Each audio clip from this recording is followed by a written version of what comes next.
দেশের রাজনীতিতে ঢুকে পড়েছে পাহাড় সমান অবিশ্বাস আর সন্দেহ।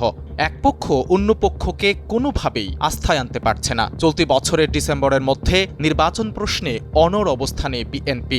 অন্যদিকে আগামী বছরের জুনের মধ্যে নির্বাচনের যে সময়সীমা জানিয়েছে সরকার, সেখান থেকে তারাও এক চুল পরিমাণ নড়ছে না। এর মধ্যেই এক বক্তব্যের মাধ্যমে দৃশ্যপটে হাজির সেনাবাহিনী। ঐতিহাসিক জুলাই অভ্যুত্থানে প্রথম দিকের ভূমিকা নিয়ে প্রশ্ন থাকলেও শেষ দিকে ছাত্র জনতার পাশে দাঁড়িয়েছিল সেনাবাহিনী।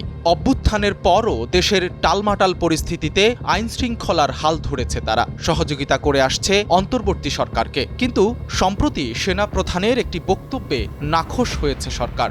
অনেকেই বলছেন কিছুটা রাজনৈতিক বক্তব্য দিয়ে তিনি বাহিনীটিকে সরকারের মুখোমুখি দাঁড় করিয়ে দিয়েছেন।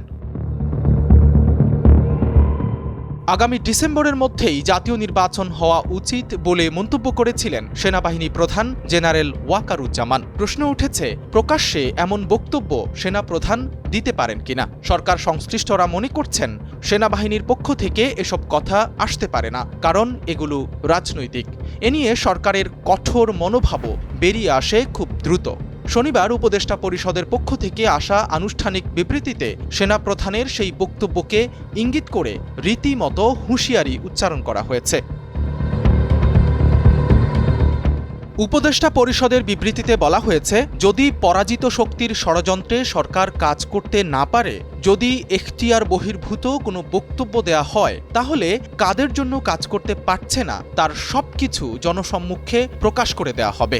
এখতিয়ার বহির্ভূত বক্তব্য বলতে সরকার কোন দিকে ইঙ্গিত করেছে সেটি খুব সহজেই বোঝা যায়। প্রশ্ন জাগে, এই মুখোমুখি অবস্থানের আড়ালে আসলে কি হচ্ছে? পরিস্থিতি এমন দাঁড়িয়েছে যে সরকার ও সেনাবাহিনী তাদের অবস্থানের ক্ষেত্রে কেউই কোনো পক্ষকে ছাড় দেবে না। এ নিয়ে আড়ালে চলছে ইগোর লড়াই। সূত্র বলছে, নির্বাচন, সংস্কার, জুলাই অভ্যুত্থানের ঘোষণাপত্র সহ অন্যান্য কোনো ইস্যুতেই সরকার সেনাবাহিনীর কথায় কান দিতে চায় না। বরং প্রয়োজন পড়লে সেনাবাহিনীর মুখোমুখি হতেও দ্বিধা করবে না অন্তর্বর্তী সরকার। উত্তপ্ত রাজনৈতিক পরিস্থিতির মধ্যে শনিবার রাতে প্রধান রাজনৈতিক দলগুলোর সঙ্গে বৈঠকে বসেছেন প্রধান উপদেষ্টা ডক্টর মোহাম্মদ ইউনূস। সূত্র বলছে, সেখানে সরকার তার অনড় অবস্থানের কথা আরেকবার জানিয়ে দিয়েছে। রাজনৈতিক দলের পাশাপাশি এর মধ্য দিয়ে কার্যত সেনাবাহিনীকেও কঠোর বার্তা পাঠিয়ে দিলেন অধ্যাপক ইউনূস।